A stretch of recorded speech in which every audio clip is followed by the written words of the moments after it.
Nous en avons déjà parlé, la mafia est très présente dans plusieurs pays, elle y agit en investisseur avisé.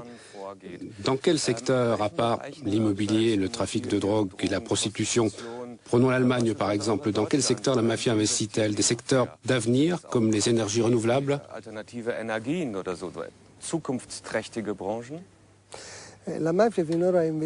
Jusqu'à présent, la mafia a surtout investi dans l'immobilier parce qu'il n'existe pas au niveau européen un registre immobilier qui permettrait de savoir que quelqu'un qui a acheté des biens immobiliers en Hollande ou en France, eh bien c'est la même personne.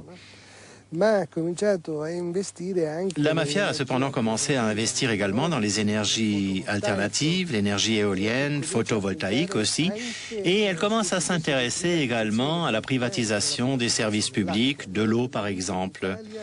En Italie, différentes enquêtes ont montré que la mafia contrôle quasiment tout le secteur de l'éolien en Sicile, par le biais de centaines de sociétés qui semblent appartenir à des personnes différentes, mais qui en réalité sont contrôlées par le même groupe.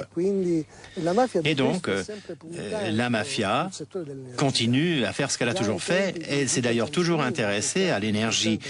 Dès l'époque de Vito Ciancimino, ancien maire de Palerme et grand mafioso, la mafia s'intéressait au secteur du gaz. Nous avons saisi des quantités considérables d'argent auprès de la famille Ciancimino qui provenaient d'investissements de la mafia dans le secteur du gaz.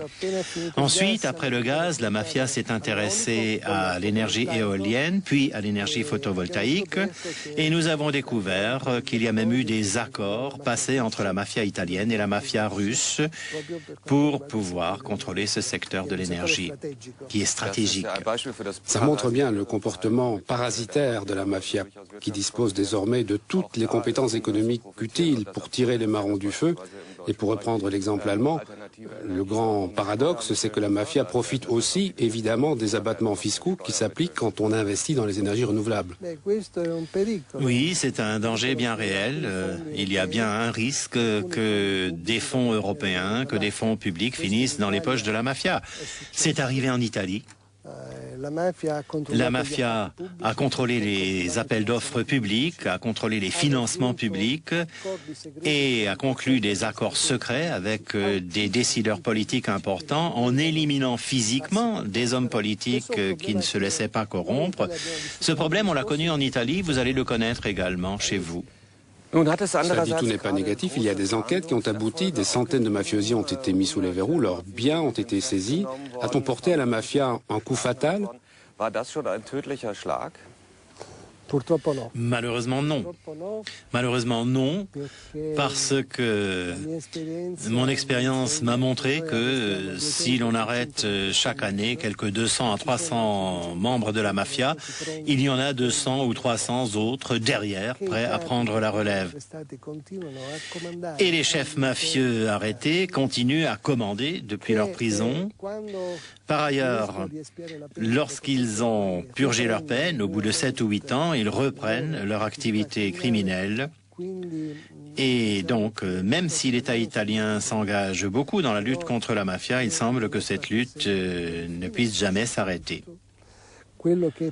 Enfin, ce qui est vraiment préoccupant, c'est que les mafiosi ne sont pas, comme on le pense souvent, des personnes brutales et ignorantes. Nous avons découvert qu'aujourd'hui, les chefs les plus importants de la mafia, ce sont des médecins, des chefs d'entreprise, des architectes, des gens bardés de diplômes. Et ce sont des personnes qui sont capables de contrôler des secteurs très importants de la politique ou du monde de l'éducation, des personnes qui ont des relations très importantes avec les puissants.